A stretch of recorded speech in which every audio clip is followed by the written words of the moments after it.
आज जगन्नाथ भगवान की यात्रा निकल गई है और अब जगन्नाथ जी जगन्नाथपुरी से निकलकर कहाँ जाएंगे जानते हैं? मासी माँ के यहाँ।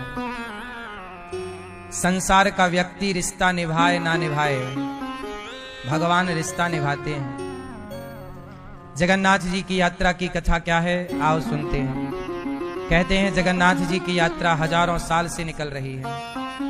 आज तक जगन्नाथ जी का रथ 1 इंच पीछे नहीं गया। जगन्नाथ जी के मंदिर को बनवाने वाले एक राजा थे, नाम था इंद्रद्युम्न। ध्यान से सुनिएगा, एक राजा थे इंद्रद्युम्न, उनकी पत्नी का नाम था गुंडिचा। दोनों पति पत्नी थे, भगवान जगन्नाथ जी की खूब सेवा करते। राजा रानी दोनों जगन्नाथ जी की सेवा में लगे रहते।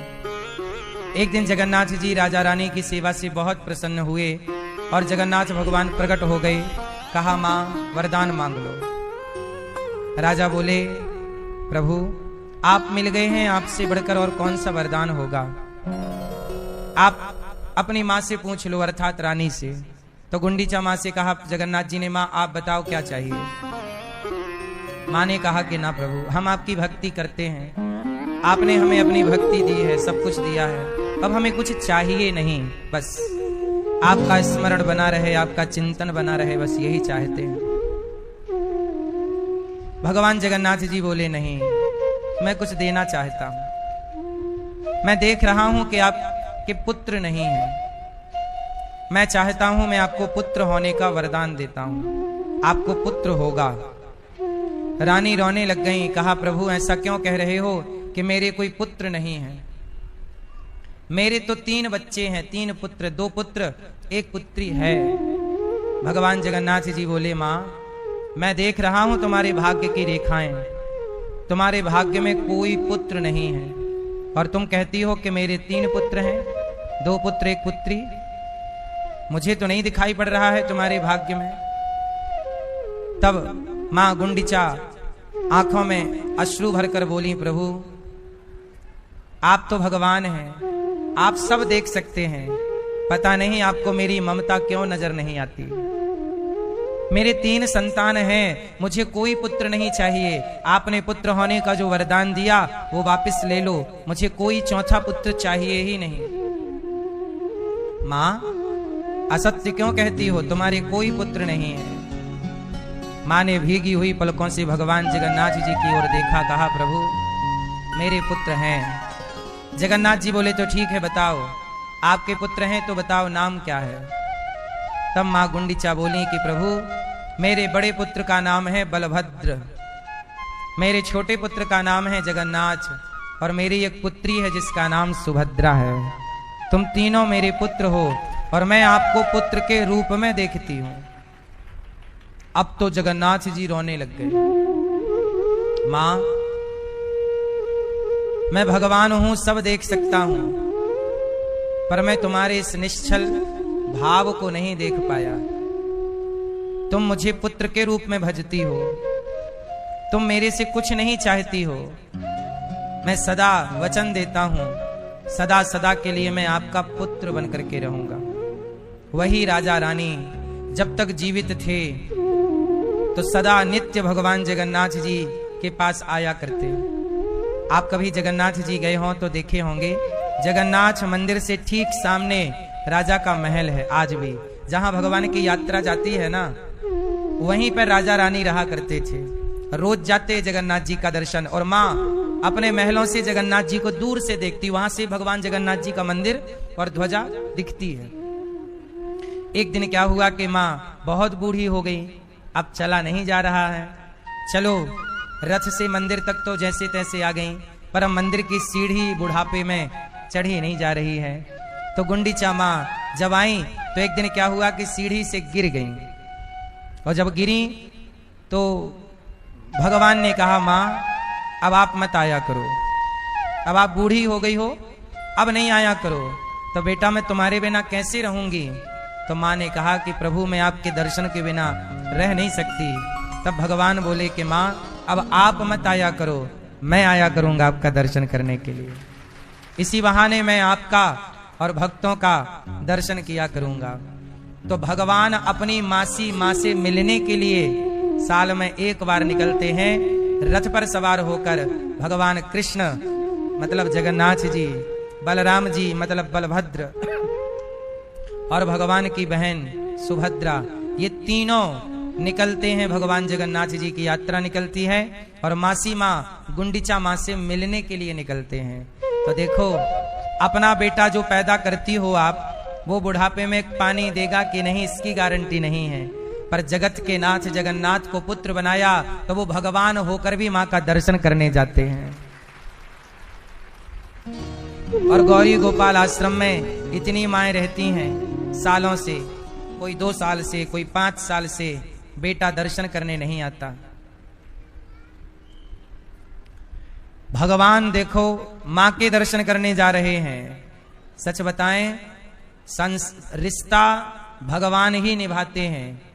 कोई व्यक्ति रिश्ता ऐसे नहीं निभा पाता जैसे भगवान निभाते हैं। ये जगन्नाथ जी की यात्रा की एक कथा है। रथ पर जब चढ़ते हैं भगवान जगन्नाथ जी, तो रथ कभी आज तक सैकड़ों साल, हजारों साल से यात्रा चल रही है।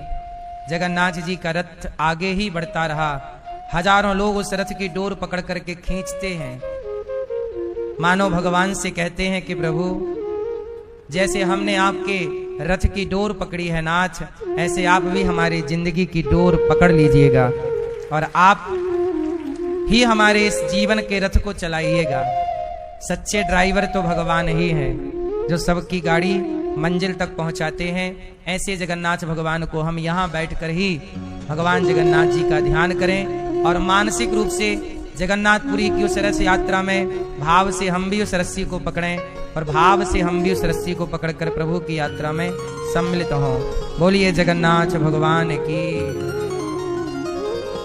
जगन्नाथ जी का स्वरूप सबसे अलग है। जगन्नाथ जी का स्वरूप सबसे अलग है। जगन्नाथ जी के बारे में कहते हैं कि हमारे सनातन के हर मंदिर और हर मूर्ति, भगवान का हर विग्रह शालिग्राम शिला का बना हुआ है। मंदिरों में जो भगवान जी विराजे हैं, आपने देखा होगा सारे विग्रह शालिग्राम शिला के होते हैं। अधिकांश पत्थर के ही मूर्ति बनाई जाती है, ये आप सब जानते हैं। पर जगन्नाथ जी पत्थर के नहीं हैं। पता है जगन्नाथ जी किसके तैयार होते हैं? जगन्नाथ जी नीम की लकड़ी से बनते हैं। किससे बनते हैं? अच्छा, जगन्नाथ जी पत्थर के नहीं हैं। अब कोई कहे कि वो लकड़ी के हैं, तो देखो विग्रह तो बनाया जाता है, पर भगवान का जब विग्रह तैयार हो जाता है तो वो अर्चावतार हो जाते हैं। वो कोई लकड़ी या पत्थर नहीं रह जाते, वो साक्षात भगवान हो जाते हैं। आपको जगन्नाथ जी की ये बात भी पता होनी चाहिए कि जब 2 आषाढ़ आते हैं तब जगन्नाथ जी का हृदय परिवर्तन होता है। आपको पता होना चाहिए कि जगन्नाथ जी के मंदिर में जगन्नाथ भगवान का शमशान भी है। क्या है? केवल जगन्नाथ जी ऐसे हैं जहां भगवान का शमशान भी है। तो भगवान का शमशान की जरूरत क्या है भाई? जहां इंसान रहते हैं, तो जहां रहते हैं वहां अगल बगल शमशान जरूर होता है, क्योंकि कोई ना कोई मरेगा तो शमशान ले जाना पड़ेगा। तो जगन्नाथ जी का भी शमशान है। तो क्या जगन्नाथ जी की मृत्यु हो जाती है? बोले हाँ। जब 2 आषाढ़ आते हैं तो जगन्नाथ जी का हृदय परिवर्तन होता है। उस हृदय परिवर्तन को, हृदय परिवर्तन की लीला को समझने की जरूरत है। जब 2 आषाढ़ आते हैं तब नए जगन्नाथ जी बनते हैं, और पुराने जगन्नाथ जी कहते हैं कि जब भगवान श्री कृष्ण इस धरती से गए तो भगवान श्री कृष्ण के जाने की 2 लीलाएं हैं। पहली लीला कि भगवान चले गए डायरेक्ट, पर एक लीला ये है कि जब भगवान श्री कृष्ण के पांव पर बहेलिया ने बाण मारा, जरा नाम के व्याध ने भगवान कृष्ण को बाण मारा था। ये जरा नाम का व्याध कौन है? तो सुनो, जब भगवान राम ने बाली को मारा तो कैसे मारा? छिप करके मारा। तो बाली ने कहा कि प्रभु आपने मुझे छिप करके क्यों मारा? राम जी ने कहा कि सामने से मारता तो तू मेरी शरण में आ जाता, और शरण में आ जाता तो फिर मैं तुझे मारता नहीं, और नहीं मारता तो मैं सुग्रीव को वचन दे चुका था कि मैं बाली को मारूंगा। सुन सुग्रीव मारी हूं बालहि एक ही वाण, ब्रह्म रुद्र शरणागत गए ना उबरे हैं प्राण। अच्छा, राम जी ने सुग्रीव को वचन दे दिया कि मैं बाली को मार दूंगा। अच्छा, राम जी बाली के सामने खड़े होते तो राम जी और बाली की तो कोई दुश्मनी थी ही नहीं। तो जब दुश्मनी नहीं थी तो बाली देखता कि राम खड़े हैं तो बाली दौड़ करके राम जी की शरण में आ जाता, और शरण में यदि आ गया तो शरण में आए हुए को राम जी कभी मारते नहीं। समझ रहे हैं? एक तरफ राम जी ने सुग्रीव को वरदान दिया है मैं बाली को मारूंगा, दूसरी तरफ डर ये है कि कहीं बाली राम की शरण में ना आ जाए। शरण में आएगा तो मारेंगे नहीं, और नहीं मारेंगे तो फिर सुग्रीव क्या कहेगा कि आपने तो कहा था मारूंगा, आपने नहीं मारा, लगता है बाली से आपने हाथ मिला लिया और हमें आपने धोखा दे दिया। तो राम जी के ऊपर मित्र को धोखा देने का कलंक लग जाता। क्यों भैया? ओ भैया, राम जी पर कौन सा कलंक लग जाता? बोलो। किसकी हत्या का? तो बाली की तो हत्या कर ही दी। चश्मा वाले भैया बताओ। भैया नहीं सुन रहे हैं? देखो आप बैठे भी हैं, कथा में आए भी हैं और सुन भी नहीं रहे हैं, तो फिर आपका पैसा वसूल कैसे होगा? इसलिए आ ही गए हो तो सुन लो। क्यों? जिस समय आप बात करने लग गए ना, उसी समय ये प्रश्न का उत्तर निकल गया। इसलिए कथा को, हर शब्द को बड़े ध्यान से सुनना चाहिए, क्योंकि एक एक लाइन के तो उत्तर होते हैं।